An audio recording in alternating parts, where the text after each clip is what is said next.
pagdamay mo sa tao ay talagang patotoo na kami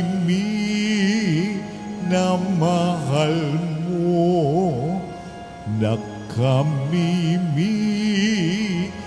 na mahal mo. Sumainyo ang Panginoon. At sumaiyo rin. Ang mabuting balita ng Panginoon ayon kay San Mateo. Papuri sa iyo, Panginoon.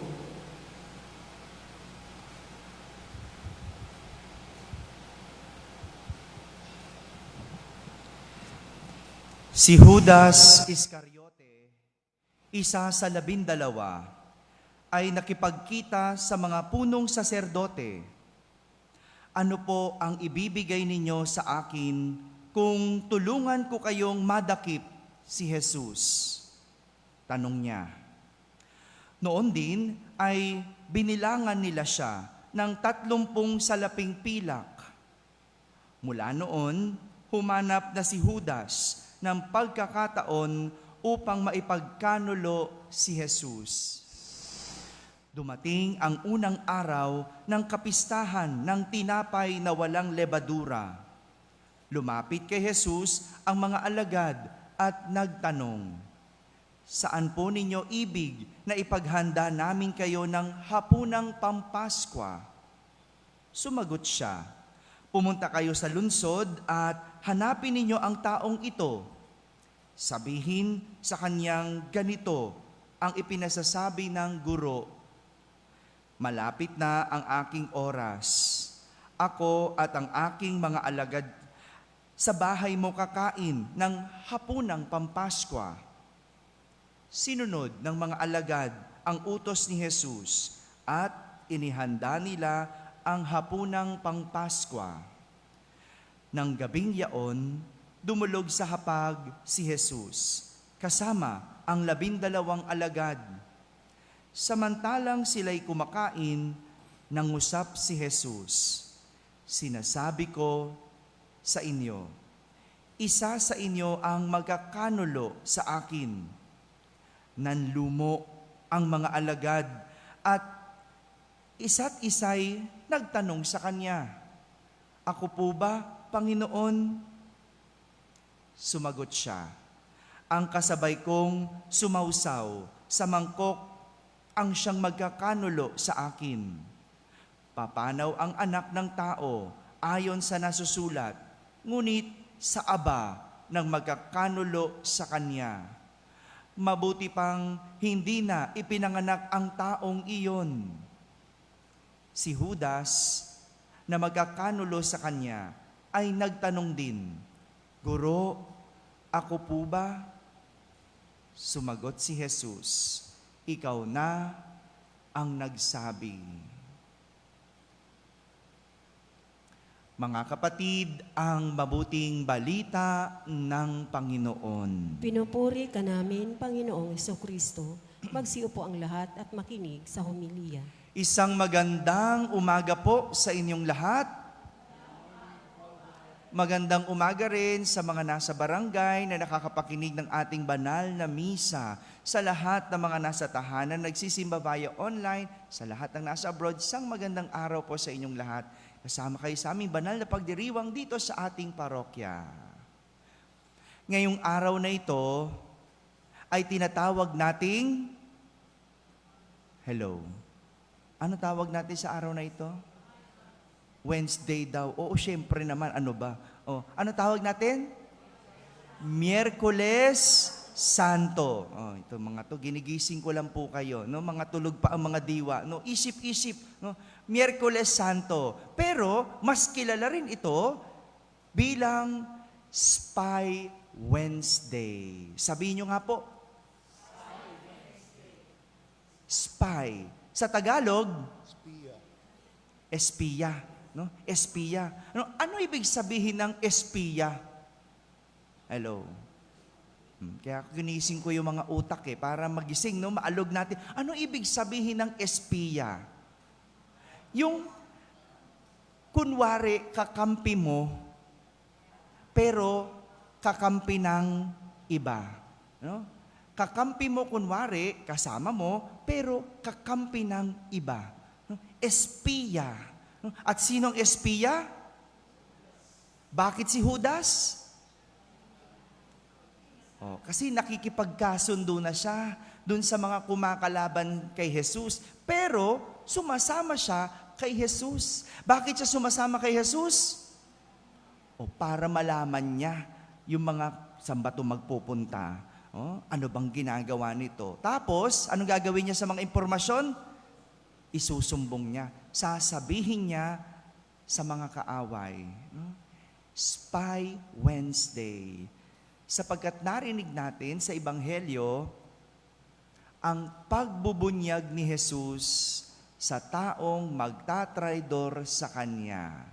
Siya'y walang iba kundi si Judas Iscariote. Tingnan nyo, no? Yung espiya, nagtatago. Pinapangalandakan ba niyang siya'y espiya? Hindi. Pero kahit siya'y magtago, alam ni Jesus. Alam ni Jesus ang kanyang gagawin. Alam ni Jesus. Kaya hindi makapagtatago si Judas.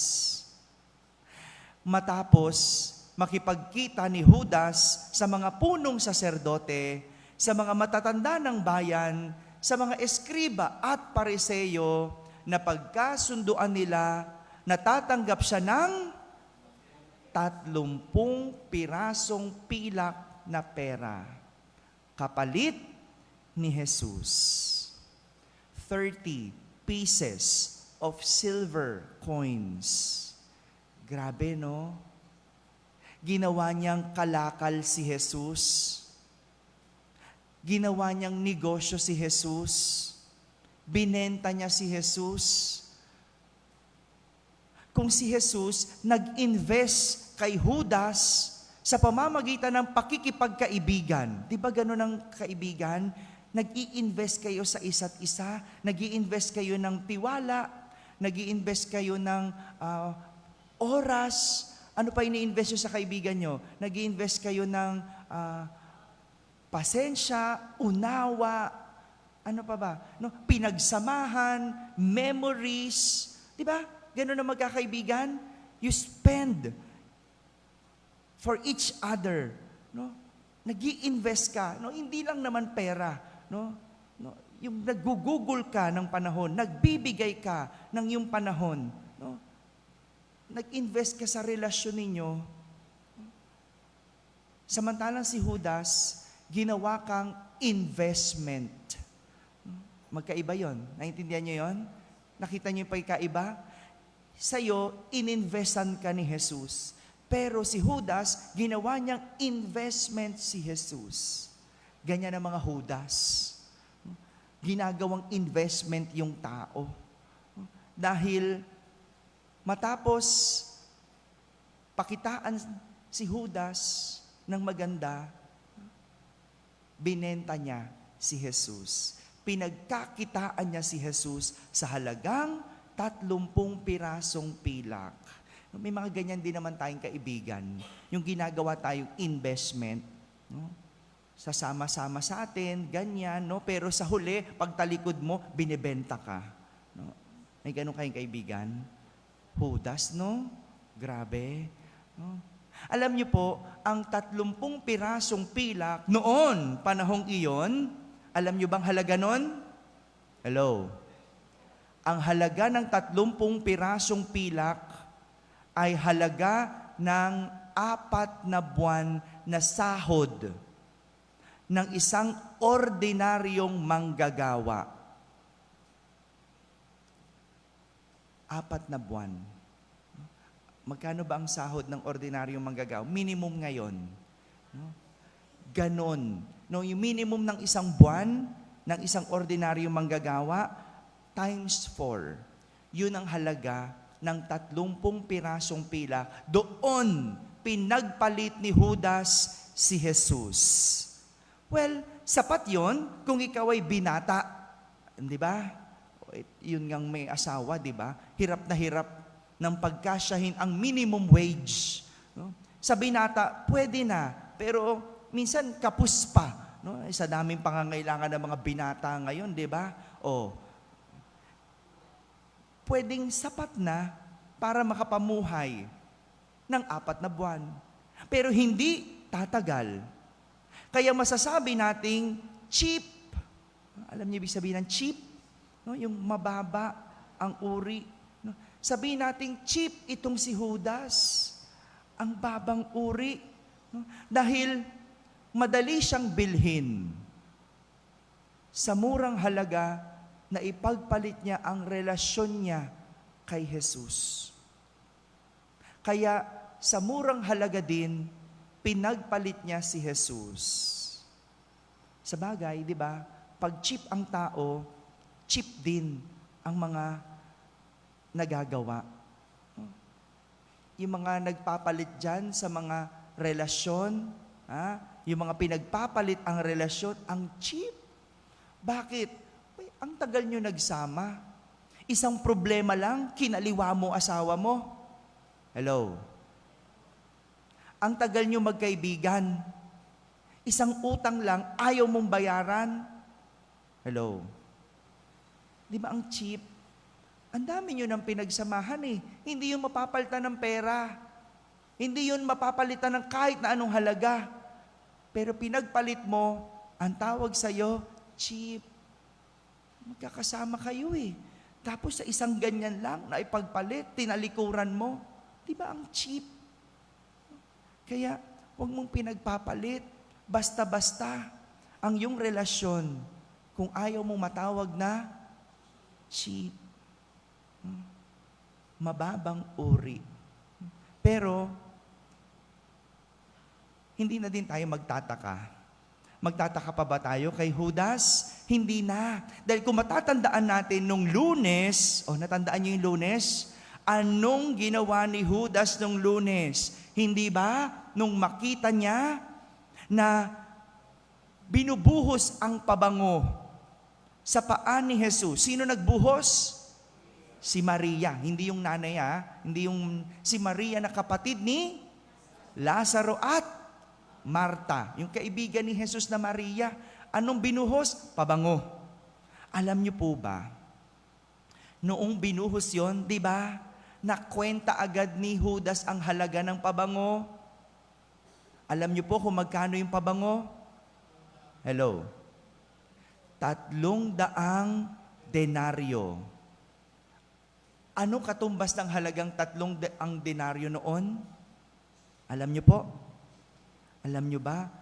1 taong sahod ng ordinaryong manggagawa. Tingnan nyo, no? Pagkumparahin nyo. Kaya nga masasabi natin ang cheap nito ni Judas. No?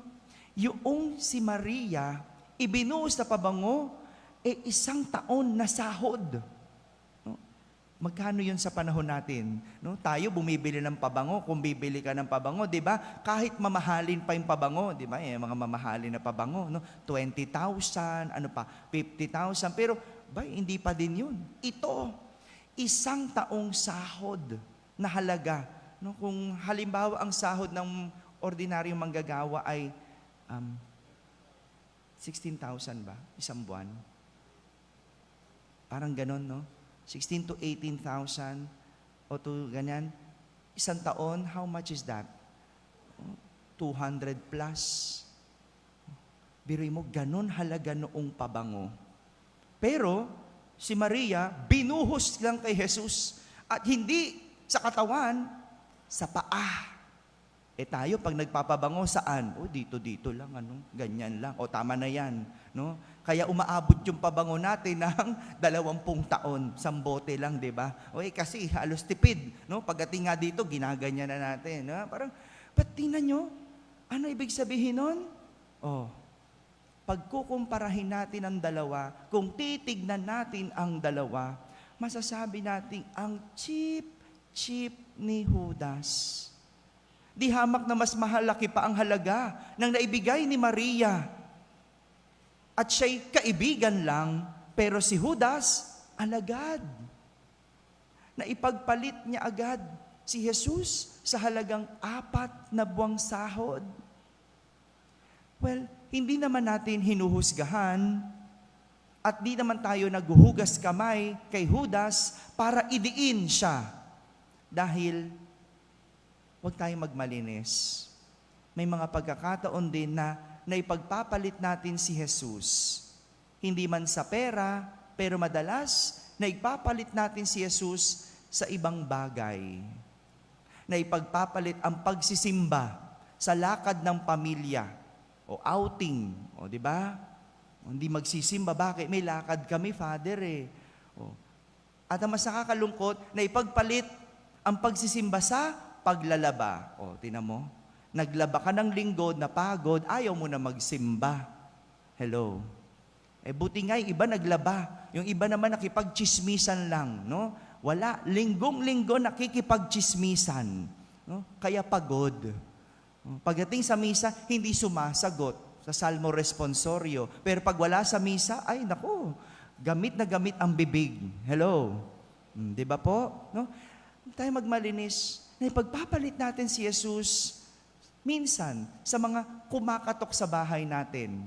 Ano yung kumakatok sa bahay? Yung mga nagtatanong na, maliligtas ka ba? Oh, di ba? Konting pangungumbinsi, konting bola-bola, tumalikod na sa pananampalataya. Di ba ang cheap? Na ipagpapalit si Jesus dahil sa mga pinagdadaanan, no, ng problema lang, nagalit na agad sa Diyos. Oh, hindi na Katoliko, ayaw na magsimba. Oh, at maging sa paglilingkod natin, na ipagpapalit natin. Hello, sa mga naglilingkod, di ba? Dahil sa trabaho, tampo sa kapwa-lingkod, o tampo sa pari, ay ayaw na mag-serve. No? Hindi na nagpakita, magre-resign ako. Oh, di ba? Wala namang namimilit po sa inyo. No? Pero, look at that. Na ipagpalit mo, samantalang ilang taon ka nang naglilingkod. Sayang yun, di ba? Sayang yung haba ng panahon. Sayang yung haba ng taon. Yung ang dami mo nang tiniis, isang iglap lang, pinagpalit mo. Hindi ba? Ang cheap. Pero mabuti na lang, hindi cheap ang tingin sa atin ng Diyos. Si Jesus, kahit ipinagpalit natin, hindi siya nagsawang at nagsasawang magpatawad. Dahil mataas, dahil mahal, mataas na halaga ang turing sa atin ni Jesus. At lalong higit dahil mahal tayo ni Jesus, kaya hindi niya tayo ipagpapalit. Yan ang ibig sabihin ng mga mahal na araw. Naipaliwanag ko na, mula Lunes hanggang ngayon, ang ibig sabihin ng mahal na araw. Bukas, iba ng ating pagdiriwang. Papasok na tayo sa Easter Triduum. Triduo. Ibang pagdiriwang naman iyon. Kaya, ito yung ibig sabihin ng mahal na araw. Mga kapatid, mga ordinaryong araw na ginawang espesyal ni Jesus. Dahil sa mataas na turing at mataas na pag-uuri sa atin, gamit ang pagmamahal. Amen? Amen.